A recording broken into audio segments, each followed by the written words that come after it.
Digital पूजा अर्चना भारत में अभी शुरुआती दौर में है, लेकिन भारत में पैसों का लेन देन अब बहुत हद तक डिजिटल हो चुका है। यह एक अच्छा संकेत है। आज से ठीक 5 वर्ष पहले यानी 8 नवंबर 2016 को प्रधानमंत्री नरेंद्र मोदी ने एक बहुत बड़ा फैसला लिया था, जिसके तहत भारत में नोटबंदी का ऐलान किया गया था। और आप में से बहुत सारे लोग उस रात को 8 बजे जो उन्होंने राष्ट्र के नाम संदेश दिया था, उसे आज तक आप भूल नहीं पाए होंगे।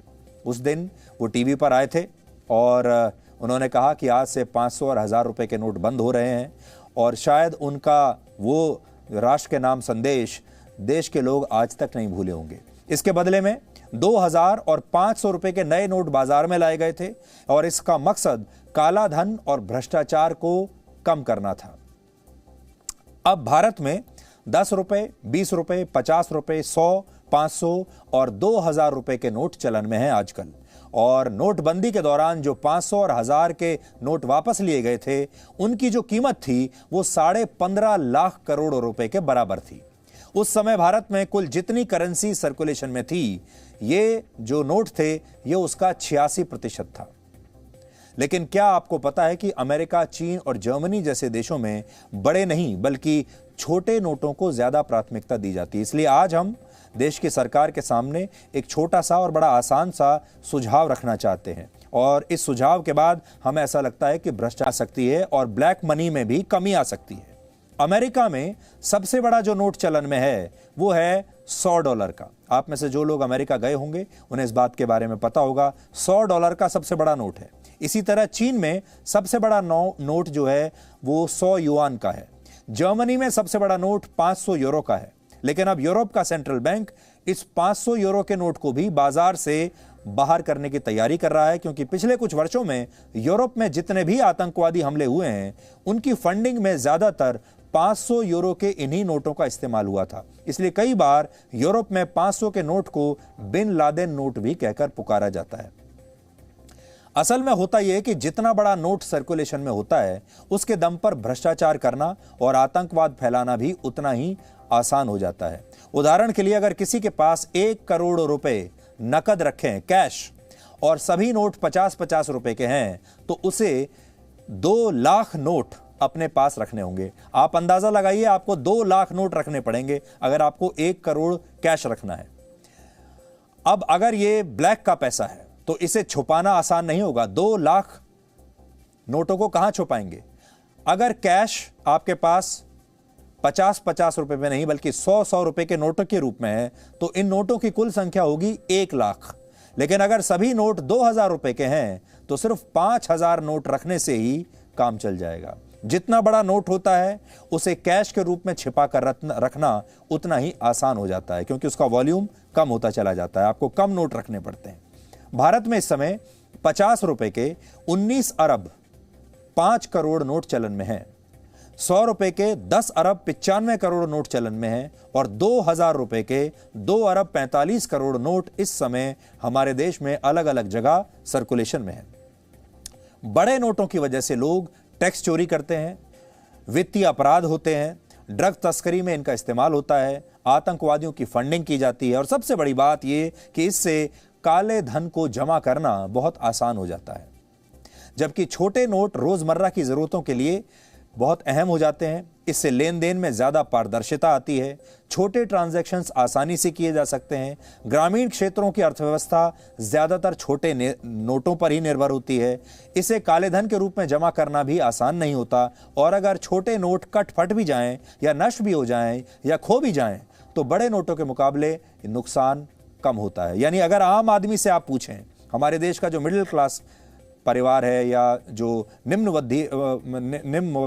मध्यम वर्गीय वर्ग है, उसके बारे में अगर आप सोचें तो वो उसे छोटे नोटों में ही ट्रांजैक्शन करने में आसानी होती है। तो बड़ा नोट किन लोगों के लिए बना है? बड़े बड़े नोट बने हैं अमीर लोगों के लिए।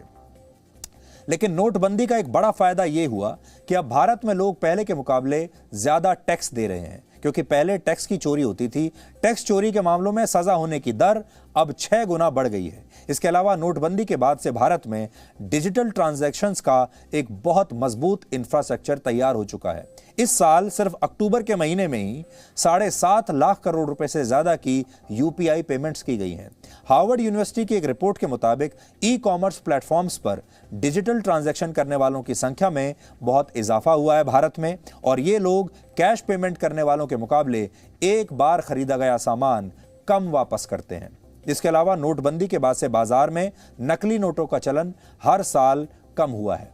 2016 में 7.5 लाख नकली नोट जब्त किए गए थे, जबकि 2020 में सिर्फ 2 लाख नकली नोट पकड़े गए हैं। पिछले महीने की 29 तारीख तक भारत में 29 लाख करोड़ रुपए कैश के रूप में चलन में थे, 29 लाख करोड़ रुपए। लेकिन अगर नोटबंदी नहीं हुई होती तो भारत में इस समय 32.5 लाख करोड़ रुपए नकद के रूप में यानी कैश के रूप में इस समय चल रहे होते।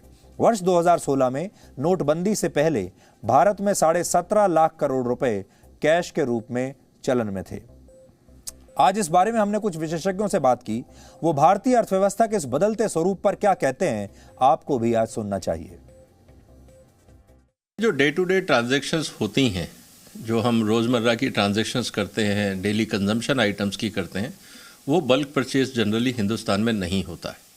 और रिटेल में जो बिलिंग है आपका 100, 200, 500, 1000 रुपये तक का होता है, और वो जनरली एक दुकान से नहीं होता। लोग आसपास 2-4 दुकानों से डेली सामान लाते हैं, चाहे सब्जी हो, दूध हो, बाकी चीज़ें हो। तो वहाँ पे आपको छोटी करेंसी की ज़रूरत है। और 140 करोड़ की आबादी में 1000 रुपये का इस्तेमाल कोई आदमी करे ना करे, लेकिन छोटी करेंसी का इस्तेमाल ज़रूर होता है। छोटे नोट की आम हिंदुस्तानी को बहुत ज़रूरत पड़ती है। अब घर से बाहर निकले हैं, चाय का कप पीना है, बस का टिकट खरीदना है, तो चाय के कप के लिए 10 रुपये चाहिए, बस के टिकट के लिए 20 रुपये चाहिए। किसी ऑफिस में काम के लिए गए हैं, 15 रुपये की फ़ोटोकॉपी करानी है, तो जाहिर सी बात है ये काम 2000 रुपये के नोट के साथ नहीं हो सकता। कोई आपको जो है 15 या 20 या 10 रुपये के लिए 2000 का नोट छुट्टा नहीं करेगा। इसलिए छोटे नोट की आवश्यकता हिंदुस्तान में हमेशा रहती है, और हर जगह तो ऑनलाइन एक्टिविटी नहीं होती है, तो इसलिए छोटे नोट की बहुत आवश्यकता हर व्यक्ति को रहती है। तो आज हम भारत के वित्त मंत्रालय को ये सुझाव ज़रूर देना चाहेंगे कि अगर वो चाहते हैं कि भारत में काला धन कम हो, अगर चाहते हैं कि आतंकवादियों को फंडिंग कम से कम जाए और रुपए का दुरुपयोग ना हो इस तरह की गतिविधियों में, तो उन्हें इस बात पर विचार करना चाहिए कि वो छोटे नोटों को ज़्यादा सर्कुलेशन में लाएं और बड़े नोटों को या तो बंद कर दें, और अगर बंद नहीं कर सकते तो उनके सर्कुलेशन को बहुत कम कर दें, बहुत घटा दें। Presenting B News app available on Google Play and App Store. Download it now.